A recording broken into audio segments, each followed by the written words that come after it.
तेरा कलाम रहेगा कायम पहाड़ जब न रहे खुदाया, तेरे मुंह की एक बात भी टलेगी ना चाहे कुछ भी हो। तेरी मान दिए है जिंदा सोने से भी कीमती, मेरा दिल ये दे गवाही है ये किताब अजीम।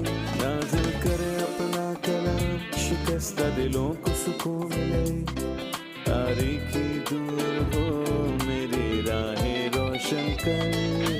दे अपना कलाम कसरत से ए खुदा, बदल दे रिहाई दे कसरत से फल में लाओ। कलाम रहेगा कायम पहाड़ जब न रहे खुदाया, तेरे मुंह की एक बात भी टलेगी ना चाहे कुछ भी हो। अजीज नाजरीन, मैं अयाद ज़रीफ आप सब देखने वालों को हमारे रोज़ के बाइबली मुतालिया प्रोग्राम की इस नई किस्त में खुशामदीद कहता हूँ। इस प्रोग्राम में हम बाइबल मुकद्दस की तमाम किताबों यानी पैदाइश से मुकाशवा तक का हर सोमवार से जुम्मा आपके लिए तफसीली मुतालिया पेश करते हैं। और इस मुताले को जारी रखते हुए हम अब तक खुरूज की किताब के 29वें बाब तक पहुँच चुके हैं, जिसका उन्वान है काहिनों की तकदीस। और पहले 28वें बाब में हमने सरदार काहिन की पोशाक के मुतल्लिक बात की थी, लेकिन आज हम काहिनों की तकदीस के मुतल्लिक बात करेंगे। लेकिन प्रोग्राम का बाकायदा आगाज करने से पहले मैं खुदा के खादिम को स्टूडियो में खुशामदीद कहता हूँ। बहुत शुक्रिया भाई। और मैं अपने मेहमानों को भी खुशामदीद कहता हूँ। भाई यूसुफ, मैं चाहूंगा कि आप काहिनों के हवाले से 28वें और 29वें बाब के दरमियान ताल्लुक पर बात करें। हमने देखा कि 28वें बाब में सरदार काहिन की बात की गई थी, और हम जानते हैं कि एक सरदार काहिन है, लेकिन नए अहदनामे की रोशनी में हम बजाते खुद सरदार काहिन होंगे। सरदार काहिन कौन है? हम जानते हैं कि सरदार काहिन हमारा यीशु अल मसीह है, और कोई भी सरदार काहिन नहीं हो सकता, क्योंकि वही है जो हमारा सरदार काहिन बनने के लायक है। इब्रानियों के खत में वो ईमानदारों की बात करता है और कहता है कि जरूर है कि हम अपने निजात देने वाले की तरह पाक हों, और यही 29वें बाब का मजमून भी है कि हमें पाक काहिनों की तरह पाक होना चाहिए। लेकिन उन्हें हमें कैसे पाक करना है, उनके लिए कैसे कुर्बानियां चढ़ानी है, और हमें यह भी जानने की जरूरत है कि उन्होंने किस तरह की पोशाक पहनी होती थी कि वो काहिन की खिदमत कैसे सरअंजाम दें। ठीक है, शुक्रिया। अब मैं चंद आयात पढ़ूंगा, फिर मैं आपसे सवाल पूछूंगा। और उनको पाक करने की खातिर ताकि वो मेरे लिए काहिन की खिदमत को अंजाम दें, तो उनके वास्ते ये करना कि एक बछड़ा और 2 बेऐब मेंढे लेना, और बेखमीरी रोटी और बेखमीर के कुलचे जिनके साथ तेल मिला हो, और तेल की चुपड़ी हुई बेखमीरी चपातियां लेना, ये सब गेहूं के मैदे की बनाना, और उनको एक टोकरी में रख कर उस टोकरी को बछड़े और दोनों मेंढों समेत आगे ले आना।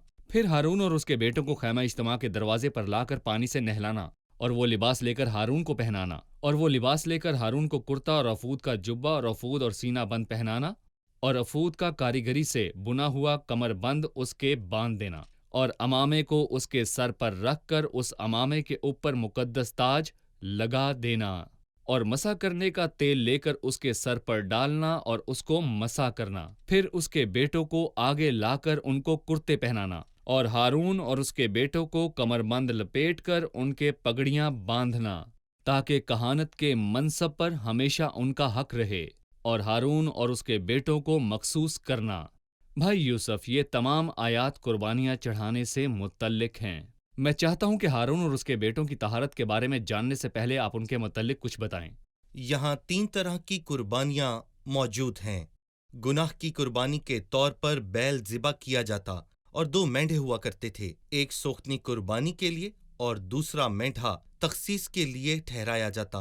ये लहू की कुर्बानियां हैं, लेकिन इसके अलावा हम बेखमीरी रोटी के मुतल्लिक भी पढ़ते हैं, जो हमारे जिंदा खुदावन यीशु मसीह नासरी की पाक शख्सियत की तरफ इशारा करती है। फिर हम काहिनों की तखसीस के हवाले से उन कुर्बानियों के ताल्लुक से पढ़ते हैं जो मसीह के सलीबी काम के बारे में बात करती है, और हम उन कुर्बानियों के बारे में भी पढ़ते हैं जो मसीह की पाक और खुशबूदार जिंदगी के बारे में बात करती हैं। मैं चौथी आयत पर बात करना चाहूंगा। फिर हारून और उसके बेटों को खैमा इज्तिमा के दरवाजे पर लाकर पानी से नहलाना, इससे पहले कि वो अपना लिबास पहने। लिहाजा आप इस तरतीब को कैसे देखते हैं? दरअसल ये बड़ा ही शानदार सिलसिला है। पहले उन्हें करीब लाओ ताकि खुदावंद के काहिन बनने के लिए उन्हें फजल का काम दिया जाए, और हम सब नए अहदनामे में खुदा के फजल को बकसरत हासिल करते हैं। ये बड़ा फजल है कि बतौर नए अहदनामे के ईमानदार हमें खुदा के नज़दीक जाने और उससे मुलाकात करने का एक बड़ा शर्फ हासिल है। ये पहली बात है, लेकिन हम ये भी जानते हैं कि खुदा पाक है, सो काहिनों को धुला होना चाहिए, और एक दिन उनका ऐसा भी होता था जिस दिन उन्हें धोया और पाक किया जाता था। लेकिन हम देखेंगे कि जब हम धोने के अमल की तरफ जाएंगे तो हम ये जान पाएंगे कि पाक मुकाम या पाक तरीन मुकाम में किसी खिदमत के लिए दाखिल होते तो उन्हें दोबारा धोया जाता, मतलब उन्हें साफ किया जाता। फिर वो लिबास बदलते और वो लिबास पहनते जो हम सबको ये कहता है कि अगर कोई मसीह में है तो वो नया मखलूक है, नया रवैया, नया अमल जो काहिनों के बच्चों के लिए रवा है। सही लगता है आप इससे हमारे लिए नए अहदनामे की कहानत की तालीम की तरफ जा रहे हैं। ये मसीही कहानत की तरफ है। पहले फजल ने हमें खुदा के हजूर खड़ा किया और उसके करीब किया, लेकिन हमें धोया भी गया। उसके बाद हमने पोशाक पहनी। आपने कहा कि पाकीज़गी के वक्त इस धोने के अमल में काहिनों को एक बार धोया जाता, लेकिन उसके बाद जी, ये अमल दोहराया भी जाता है। लिहाजा एक बार धुलने के मुतालिक बाइबल हमें इस बारे में क्या बताती है? दरअसल यूहन्ना 13 की एक खूबसूरत आयत है जो हमें दोनों तरीकों से धोने का जिक्र बताती है। पतरस ने इस बाब में हमारे खुदावंद के पांव धोने की बात की है। खुदावंद ने कहा, अगर मैं तुझे ना धोऊं तो तू मेरे साथ शरीक नहीं। पतरस ने कहा, ठीक है, फिर मेरे पांव ही नहीं बल्कि मेरा सर भी धो। और मसीह ने जो जवाब में उससे कहा, मैं उसका हवाला देना चाहता हूं कि जो नहा चुका है उसको पांव के सिवा कुछ धोने की हाजत नहीं है। वो सरासर पाक है। शायद किसी और जुबान में इतना वाजे ना हो, लेकिन लातीनी में दो बातें हैं। पहली बात ये कि नहा चुका है, यानी मुकम्मल तौर पर धुल चुका है। दूसरी बात, उसे पांव धोने के सिवा और कुछ धोने की हाजत नहीं। लेकिन यहाँ एक बार गुस्ल करने का जिक्र मिलता है, और ये पाक किए जाने के दिन होता है। नए अहदनामे में एक बार गुस्ल का मतलब नए सिरे से पैदा होना है, जैसा कि हम तीतस के 3 बाब में पढ़ते हैं। लिहाजा जब एक गुनहगार मसीह के पास आता है तो वो एक ही बार मसीह के खून से धुलता है, लेकिन ईमानदार होने के बाद ईमान की राह पर चलते हुए हलीमी से जी सकता है। जी, उसे बार बार मसीह के खून से धुलने की जरूरत नहीं, लेकिन मसीह के जलाल में बार बार पाक होने का अमल जारी है, और खुदा का कलाम हमारे दरमियान और हमारी पहुंच में है। जो मसीह के खून में एक बार धुल चुका है वो मसीह में हमेशा के लिए पाक है। उसे फिर से नए सिरे से पैदा होने की जरूरत नहीं, ये पहले हो चुका है। मसीह ने कहा कि तुम पाक हो, मगर सब नहीं। उसकी मुराद यहूदा इस्करियोती से थी जो धुला हुआ नहीं था और धुले को नहीं जानता था। सही। और धोने के मुतालिक बताने के बाद उसने बताया कि सरदार काहिन के साथ क्या करना है। वो उसे 7 किस्म के कपड़े पहनाएं, लेकिन 7वीं आयत में लिखा है, और मसा करने का तेल लेकर उसके सर पर डालना और उसको मसा करना। फिर उसके बेटों को आगे लाकर उनको कुर्ते पहनाना, और हारून और उसके बेटों के कमरबंद लपेटकर उनके पगड़ियां बांधना, ताकि कहानत के मनसब पर हमेशा के लिए उनका हक रहे। और हारून और उसके बेटों को मखसूस करना, ये बात के हारून और उसके बेटों के हाथ को भरने का क्या मतलब है? इसका तर्जुमा हाथों की तकदीस से किया गया है। 100 हाथों के भरने का मतलब काहिनों की तकदीस है। दरअसल जब हमारे हाथ भरे हुए हों तो हम कुछ और नहीं ले सकते। भरे हुए हाथों का मतलब है कि हमारे हाथ खाली नहीं हैं, हमारे हाथों में कुछ चीजें हैं। और अगर फिर मुझे कोई कहे कि अपने हाथों में कुछ और ले लो, तो मैं उससे यही कहूंगा कि मेरे हाथ खाली नहीं हैं। जाहिर है भाई कि 7वीं आयत सिर्फ हारून के मुतल्लिक है, जिस पर लिखा है कि मसा करने का तेल लेकर उसके सर पर डालना और उसको मसा करना। और फिर इसके बाद काहिनों के लिए, हारून के बेटों के लिए मसा करने के लिए तेल को खून के साथ लें। लेकिन हारून की दफा वो खून का जिक्र नहीं करता, क्यों? जब वो अकेले हारून का जिक्र करता है तो इससे मुराद मसीह है, मसीह का अक्स है। मसीह का अक्स। जब वो हारून के बेटों का जिक्र करता है तो वो काहिनों के कुंबे को पेश करता है जिनमें हम सब भी शामिल हैं। लेकिन अकेला मसीह कुर्बानी का खून बहाए बगैर पाक रूह से मसा किया गया। ये कब हुआ? जब यूहन्ना बपतिस्मा देने वाले ने उसे बपतिस्मा दिया, तब आसमान खुल गया और पाक रूह उस पर नाजिल हुआ और वो नासरत की एक हैकल में गया। اور کہا کہ خداوند کا روح مجھ پر ہے اور اس نے مجھے مسح کیا ہے، جس کی عکاسی اکیلا ہارون کرتا ہے۔ وہ قربانی کیے بنا ہی مسح کرنے کے تیل سے مسح کیا گیا، لیکن جب وہ ہارون کے بیٹوں کی بات کرتا ہے تو وہ روح القدس کے مسیح پر دوبارہ نازل ہونے کی بات کرتا ہے۔ پہلے جب یوحنا بپتسمہ دینے والے نے اسے بپتسمہ دیا تو آسمان کھل گیا، یہ پہلا واقعہ تھا جب روح القدس نازل ہوا۔ دوسری مرتبہ جب اس نے نجات کے کام کو پورا کیا، جیسا کہ ہم اعمال کے دوسرے باب میں پڑھتے ہیں، پس خدا کے دہنے ہاتھ سے سربلند ہو کر باپ سے روح القدس حاصل کیا جس کا وعدہ کیا گیا تھا، اس نے یہ نازل کیا جس سے تم سیکھتے اور سنتے ہو۔ شعلہ کی سی زبانیں جو انہوں نے دیکھی اور سنی وہ خدا کے بڑے بڑے کاموں کا بیان کرتی ہیں۔ اس نے پاک روح حاصل کیا، اپنے لیے نہیں بلکہ ہمارے لیے اور اس گھرانے کے لیے جس کا وہ سربراہ ہے۔ اعمال 2 کے مطابق اسے ہم پر انڈیلا گیا۔ سو مسیح نے اپنا خون بہنے سے پہلے روح القدس کو حاصل کیا، صحیح۔ لیکن ہمارے لیے بطور ایماندار پہلے مسیح کا خون بہا، پھر وہ آسمان پر گیا اور اس نے جلال پایا اور روح القدس کو ہمارے لیے بھیجا، اور گنہگار مسیح کے خون بہانے سے فائدہ پہلے پاک ہو کر اٹھا سکتے ہیں، پھر پاک روح کو پانے کے وسیلے صحیح۔ سے، اور جب آپ اس پر ایمان لائے وعدہ کی تو گئی۔ آپ پر وعدہ کی گئی مہر کر دی گئی۔ صحیح۔ ہم ایک چھوٹا سا وقفہ لیں گے اور پھر دوبارہ حاضر ہوں گے۔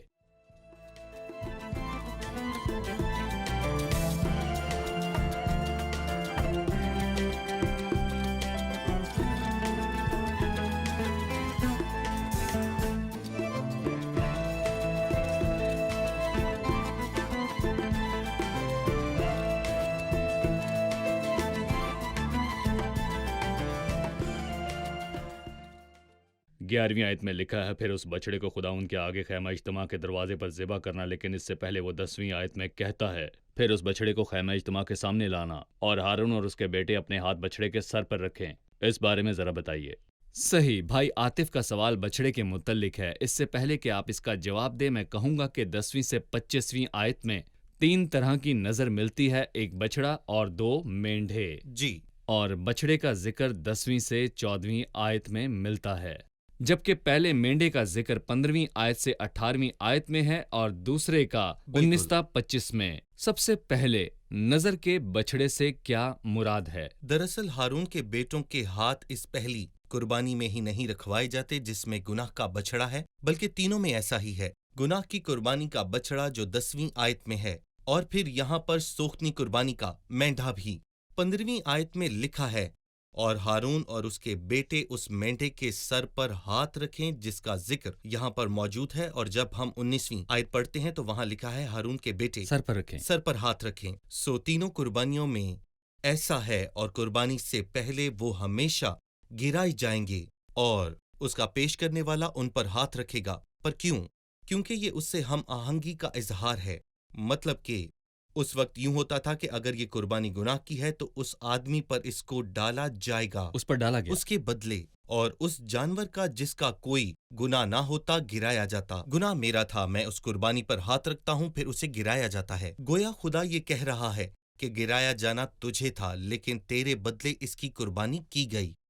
سوختنی قربانی کا معاملہ بالکل الٹا ہے۔ یہاں سوختنی قربانی کاملیت کے متعلق ہے، لیکن سوختنی قربانی کی کاملیت مجھے دی گئی ہے۔ احبار میں لکھا ہے تب وہ اس کی طرف سے مقبول ہوگا تاکہ اس کے لیے کفارہ ہو۔ اور جب ہم گناہ کی قربانی کے تعلق سے پڑھتے ہیں کہ وہ بخشا گیا، سو گناہ کی قربانی سے انسان بخشا گیا ہے، اور سوختنی قربانی کے وسیلے سے انسان خدا کی نظر میں مقبول ٹھہرا ہے۔ اس لیے قربانی کی کاملیت سوختنی قربانی کے وسیلہ سے مجھ تک پہنچی اور گناہ کی قربانی میرے لیے دی گئی۔ اور یہاں پر میں ایک بات اور کہنا چاہوں گا جو بائبل کی عظمت کو ظاہر کرتی ہے۔ قربانی کو جلایا جاتا تھا، جبکہ سوختنی قربانی کو قربان گاہ پر رکھا جاتا تھا۔ ہم یہ کہاں پر دیکھتے ہیں؟ ہم یہ 14ویں آیت میں دیکھتے ہیں، لیکن اس بچڑے کے گوشت اور کھال اور گوبر کو خیمے کے باہر جلایا جاتا تھا، اور جب خدا اس گناہ کو دیکھتا ہے تو خدا اسے جلا دیتا ہے۔ اور جب میں اپنے ہاتھ اس قربانی پر رکھتا ہوں تو میرے گناہ اس پر لادے جاتے ہیں اور اسے جلا دیا جاتا ہے، اور اسی آگ کو مسیح بھی صلیب پر برداشت کرتا رہا، جبکہ 18ویں آیت میں مینڈھے کی ساری چیزیں قربان گاہ پر رکھی جاتی ہیں، کیونکہ یہ آگ کی نہیں بلکہ نظر کی قربانی ہے۔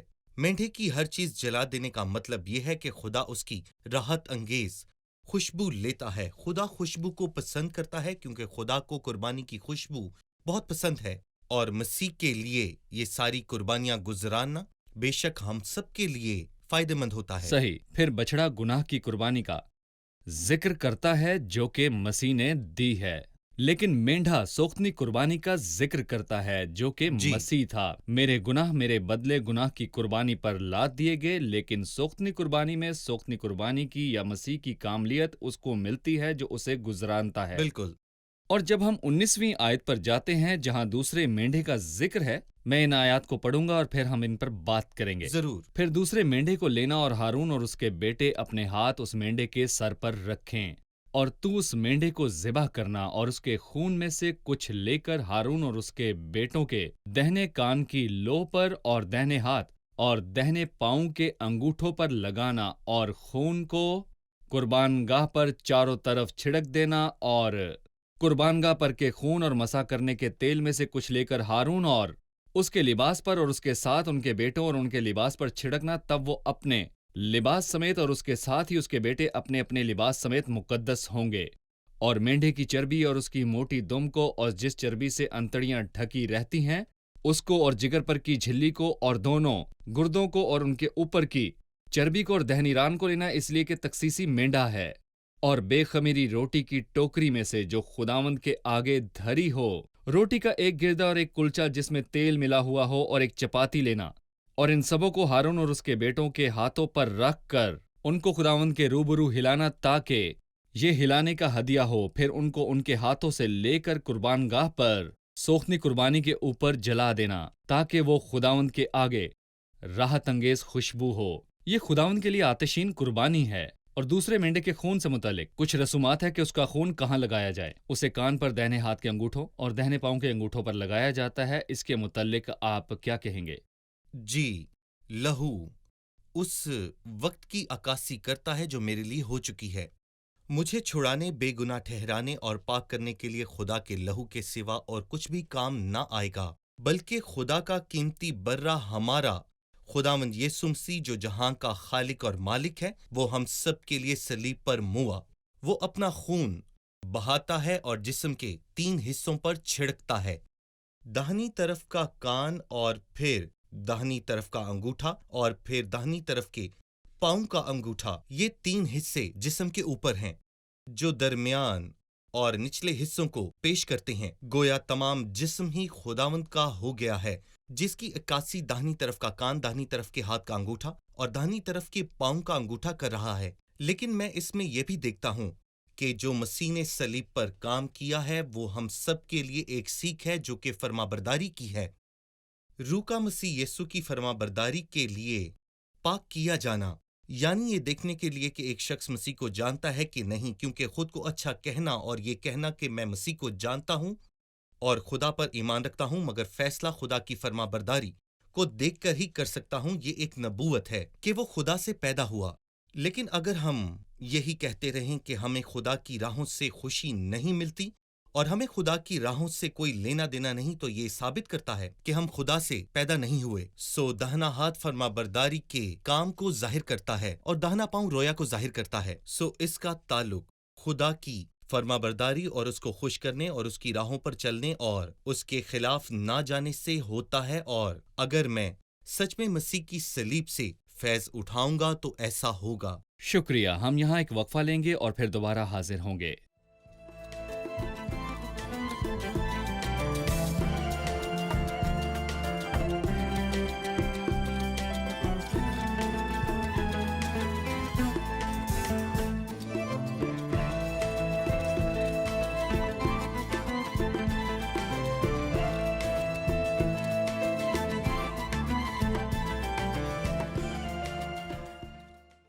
اکتیسویں آیت سے، اور تو تخصیصی مینڈے کو لے کر اس کے گوشت کو کسی پاک جگہ میں رکھنا، اور ہارون اور اس کے بیٹے مینڈے کا گوشت اور ٹوکری کی روٹیاں خیمہ اجتماع کے دروازے پر کھائیں، اور جن چیزوں سے ان کو مخصوص اور پاک کرنے کے لیے کفارہ دیا جائے وہ بھی ان کو کھائیں، لیکن اجنبی شخص ان میں سے کچھ نہ کھا پائے۔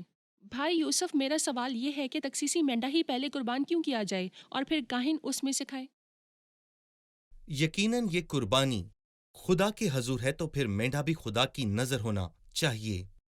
خدا کا حصہ پہلے نکال لیا گیا، تب اس कुर्बानी से काहिनों को खाना है और रूहानी तौर पर उस गोश्त से खाना है और पूरी तरह से और पूरे दिल और जान के साथ पाक तरीके से खुदा से वफादार रहना है। और सच तो यह है कि पूरी जमीन पर इब्तिदा ही से मसीह जैसा पाक कोई न था, सिवाय एक शख्स के। जब तक उसमें जान रही उसने अपने लिए कुछ भी न किया। जो काम तूने मुझे करने को दिया था उसे मैंने जमीन पर पूरा करके तेरे जलाल को जाहिर किया। वो वफादार था।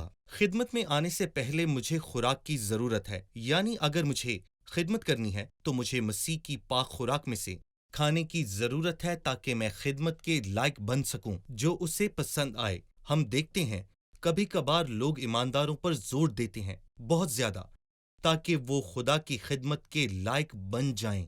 लेकिन यहाँ पर पहली बात यह है कि आदमी खैमे के दरवाजे पर 7 दिन तक पाक खुराक खाए और फिर वो अपनी खिदमत शुरू करे। और जब मैं मसीह को खाता हूँ तो उससे मेरी जिंदगी, मेरे ज़हन और मेरे हाथ और मेरे पाँव बिल्कुल पाक और साफ हो जाते हैं, और तभी मेरी खिदमत मसीह में मकबूल ठहरती है और वो मुझसे खुश होता है। जाहिर है खुदावन का मकसद यहाँ ये है कि लोगों और उसके काहिनों के आगे जिन्हें वो कहानत के लिए पाक होने को बुलाता है, उस मेंढे का नमूना रखना जो पाकीज़गी की बात बिल्कुल करता है। सही खुदा की खिदमत लायक तौर पर करने के लिए पहले दिन से तुम्हारे आगे एक नमूना है, जी। यानी वो मेंढा जो मसीह की बात करता है, जो खिदमत के लिए पाक और वफादार है। अगर मुझे रूहानी हौसला अफजा नसीहत आमेज तालीम चाहिए, हम खुदा के खादमों को खुदा की खिदमत की गर्ज से कॉन्फ्रेंसेस में देखते हैं जो दौरे हाजिर के ज़बरदस्त ईमानदारों की ज़िंदगियों की मिसाल देते हैं। लेकिन आप हमें कोई ऐसी बात बताएं जो हम किसी भी खादिम के सामने रख सकें ताकि दुरुस्त और पाक बेइल्ज़ाम खिदमत के लिए हौसला अफजाई की जाए। तो ना सिर्फ उसे सामने रखा जाता है, बल्कि वो एक खास बात कहता है कि इसे खाओ, और जब मैं उसे खाता हूँ तो मैं उसके साथ एक हो जाता हूँ। मैं उसके साथ एक जब होता भी हूँ। कोई चीज खाई जाती है तो वो आपके बदन का हिस्सा बन जाती है। और हम यहाँ मेंढे के ताल्लुक से पहली बार नहीं पढ़ रहे। ये हमें याद दिलाता है कि खैमे के चारों पर्दों में मैं देखता हूँ मेंढों मेंढे का की चमड़ा। सुर्ख खाल, और हम जानते हैं कि मेंढा पाक मसीह की अक्कासी करता है जब वो मौत के हवाले किया गया, जबकि वो अपने दुश्मनों को मात देने के लिए अपने बाप से 12 तुमन फरिश्ते मंगवाने की दरख्वास्त कर सकता था, लेकिन उसने ऐसा नहीं किया। जो नहीं समझते वो कहते हैं कि मसीह को जबरदस्ती सलीब दी गई, वो खुद को बचा ना सका, लेकिन हकीकत ये नहीं है, उसने खुद को मौत के हवाले कर दिया था। और जब मैं उससे खाता हूँ तो उसकी खिदमत कर सकता हूँ। और पालूस रसूल कहता है, सो मैंने उसे खाया और मैं कह सकता हूँ, लेकिन मैं अपनी जान को अजीज नहीं समझता कि उसकी कुछ कदर करो बिलमुकाबल इसके के अपना दौर और वो खिदमत जो यीशु मसीह से पाई है उसे पूरी करो, यानी खुदा के फजल की खुशखबरी की गवाही दो। सही। सो हम जानते हैं कि लफ्ज़ काहिन का मतलब हमारे लिए ईमानदार है, और खुदा की खिदमत के लिए पहले हमें खुद को उससे सही। भरना है। सो इसलिए काहिन खैमे के दरवाजे पर खुदा की हजूरी में उस मेंढे को खा रहे हैं, और आगे को खिदमत के लिए उनके हाथों को भरा होना चाहिए। हमें खुदा से भरने के लिए खुद को वक्त देना चाहिए, लिहाजा खिदमत करने से पहले खुद को खुदा उनके लिए भरें। जिंदगी का एक मुकम्मल दायरा चक्कर। हयात। सही। 28वीं आयत से लेकर आखिर तक की आयत हमें क्या बताती हैं? इनका मकसद क्या है? रोजाना की सोखनी कुर्बानी ये बहुत अहम है। खुदावन ने कहा कि कुर्बानगाह की आग ना बुझे, बल्कि दिन रात ये आग जलती रहनी चाहिए। मतलब जब वो सोते तो धुएं के बादल को ऊपर उठता देखते और सोचते कि ये सोखनी कुर्बानी है, ये वो रोज बेशक की कुछ कुर्बानी शुबा है। थे। बेशक सुबह और शाम की सोखनी कुर्बानी हमारे खुदावन को बहुत ज्यादा पसंद आती है और वो खुश होता है। आए खुदावन तू अपने मुल्क पर मेहरबान रहा है। खुदावन हम पर खुश क्यों होता है? क्या हम में कोई खूबी है? नहीं, बल्कि हमारे यीशु मसीह में होने से उसे बहुत ज्यादा खुशी होती है, क्योंकि मसीह यीशु वो सोखनी कुर्बानी है जिससे खुदा का दिल पूरे तौर पर खुश होता है। सो रोजाना की कुर्बानी सुबह और शाम पीतल की कुर्बानगाह पर जलती रहे, और वो आग जो कुर्बानगाह पर कभी ना बुझने पाती थी वो रोजाना की सोखनी कुर्बानी थी। उस पर भरोसा करने से हम चैन और इत्मीनान से जी सकते हैं, और इसराइली जब उस कुर्बानी को देखते हैं तो बेफिक्र और पुर इत्मीनान रहते हैं। सो हम भी उस परस्तार के साथ मिलकर ये कह सकते हैं कि ऐ बर्रे तू जो जहां के गुनाहों को उठा ले जाता है, हम पर रहम कर और हम पर अपना फजल और हम पर अपना लहू उंडेल, जब तक तू अपनी दुल्हन को लेने नहीं आता। सही। 45ویں آیت کی آخری بات بڑی حوصلہ افزا ہے، اور میں اپنے لوگوں کے درمیان سکونت کروں گا اور ان کا خدا ہوں گا۔ صحیح۔ تب وہ جان لیں گے کہ میں خداوند ان کا خدا ہوں جو ان کو ملک مصر سے اس لیے نکال کر لایا کہ میں ان کے درمیان سکونت کروں، میں ہی خداوند ان کا خدا ہوں۔ جی لہٰذا خداوند خدا نے ان میں سکونت کی اور انہیں ملک مصر سے نکال لایا۔ اور یہاں پر لکھا ہے کہ خدا نے اپنے لوگوں کے درمیان آرام پایا، کہ بالآخر جو خدا چاہتا تھا اسے پورا کیا کہ وہ اپنے لوگوں کے درمیان رہے گا، اور وہ ان سے خوش ہوا۔ جی وہ مکاشفہ کی کتاب کے 21ویں باب کے الفاظ پورے ہونے تک آرام نہیں کر سکتا، بلکہ خدا کا خیمہ آدمیوں کے درمیان ہے۔ شکریہ بھائی، ہم پروگرام کے اختتام پر پہنچ چکے ہیں۔ اب مہمانوں سے رائے جانتے ہیں۔ آج کے پروگرام سے آپ نے کیا سیکھا؟ ہم نے کہانت کو دیکھا کہ کاہن کی پوشاک پاک ہو اور وہ با لباس ہو، اور یہ وہ فضل ہے جو ہمیں خدا کے قریب لاتا ہے، اس پاک خدا کے قریب لاتا ہے جس نے ہمیں ایک بار دھویا اور وہ روزانہ ہمیں دھوتا ہے، جس نے ہمیں نئی انسانیت سے ملبوس کیا ہے۔ خوبصورت بات یہ ہے کہ سارا وجود ہی خداوند کا ہے۔ شروعات کانوں سے ہوتی ہے، جس سے خدا کی فرما برداری ظاہر ہوتی ہے، جو انسان کے خدا سے پیدا ہونے کا ثبوت ہے۔ پھر ہاتھ اور پاؤں جو کہ خداوند کی نظر میں مقبول کاموں اور رویوں کو پیش کرتے ہیں۔ خوبصورت بات یہ ہے کہ سارا وجود ہی خداوند کا ہے، شروعات کانوں سے ہوتی ہے، جس سے خدا کی فرما برداری ظاہر ہوتی ہے، جو انسان کے خدا سے پیدا ہونے کا ثبوت ہے۔ شکریہ، خدا آپ سب کو برکت دے۔ بھائی یوسف، آپ کو آپ کا برکت بھی دے۔ شکریہ۔ عزیز ناظرین، آج کے پروگرام سے ہم نے سیکھا کہ خدا کے فضل کے بغیر انسان کا اس کے نزدیک آنا اور کہانت کا کام کرنا ناممکن ہے، کہ اس کا فضل ہی آدمی کو نزدیک لاتا اور اسے مسیح کے صلیبی کام کے وسیلے ایک بار دھوتا ہے۔ یہ فضل ہی ہے جس نے اسے پوشاک پہنائی اور تیار کیا۔ میں اور آپ خدا تک پہنچنے کے لائق نہ تھے، اور ہم میں سے ہر ایک ابدی ہلاکت کا سزاوار تھا، اور ہم میں سے ہر ایک بے اختیار تھا، کیونکہ جب ہم گنہگار ہی تھے تو مسیح ہماری خاطر موا۔ جب با اختیار بے بس تھے، خدا کے نزدیک نہ جا سکتے تھے، تو صحیح وقت پر مسیح ناراستوں کے لیے موا۔ لیکن وہ فضل ہے جو ہمیں نزدیک لایا، اور جب ایک بار خدا کی حضوری میں لے آیا تو ہمیں دھو دیا۔ کس طرح سے دھویا؟ ہم مسیح کے صلیبی کام سے، مسیح کے خون سے ایک بار دھوئے گئے۔ یہ ایک بار کا دھویا جانا ہمیں خدا کے حضور پاک بناتا ہے۔ آپ کو کفارے یا معافی کے لیے کہیں اور جانے کی ضرورت نہیں۔ آپ کو خدا کو خوش کرنے کے لیے روزانہ اپنے ہاتھوں اور پیروں کو دھونے کی ضرورت نہیں، کیونکہ مسیح یسوع کا خون صرف ایک ہی بار دھوتا ہے، اور جو نہا چکا ہے اسے اپنے پاؤں دھونے کے علاوہ کسی اور چیز کو دھونے کی ضرورت نہیں، کیونکہ وہ پاک ہے۔ فضل نے ہمیں تیار کیا اور ہمارے ہاتھوں کو کہانت کی خدمت کے لیے بھرا۔ کہانت کی خدمت کیا ہے؟ یہ خدا کے حضور بخور جلانے کا کام ہے، یعنی ہم سب اس کے حضور مقبول ستائش کرتے ہیں۔ میں یہاں پر کہنا چاہتا ہوں کہ اس سے پہلے کہ فضل ہمیں نزدیک لائے، اس سے پہلے کہ لہو ہمیں دھوئے اور خداوند ہمیں پوشاک پہنا کر تیار کرے، ان 3 اقدامات سے پہلے خود کو تیار کریں، ورنہ آپ کی خدمت کی ہر کوشش بیکار ہے، کیونکہ وہ ایسے لوگوں کی خدمت کو قبول نہیں کرتا جو اس کے خون سے دھلے نہ ہوں۔ تو ایسے لوگ کہانت کے کام کے لائق اور خدا کے نزدیک نہ ہوں گے۔ میں آپ کی حوصلہ افزائی کروں گا کہ خدا کے نزدیک اس بنیاد پر جائیں۔ خدا انسان کا استقبال کرتا ہے، لیکن اس بنیاد پر کہ خدا کا فضل ہی آپ کو نزدیک لے جانے، دھونے اور پوشاک پہنانے کا اور تیار کرنے کا ذریعہ ہے۔ اگلے پروگرام میں پھر ملاقات ہوگی۔ خدا آپ سب کو برکت دے۔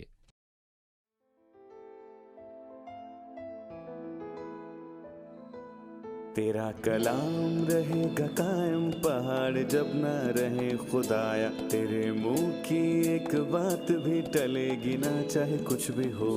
تیری مانند یہ ہے زندہ، سونے سے بھی قیمتی، میرا دل یہ دے گواہی ہے، یہ کتاب عظیم نازل کرے اپنا کلام، شکستہ دلوں کو سکون ملے، تاریکی دور ہو میری راہیں روشن کر، دل اپنا کلام کثرت سے اے خدا بدل دے، رہائی دے کثرت سے پھل ملاؤ۔ کلام رہے گا قائم، پہاڑ جب نہ رہے خدایا، تیرے منہ کی ایک بات بھی ٹلے گی نہ، چاہے کچھ بھی ہو۔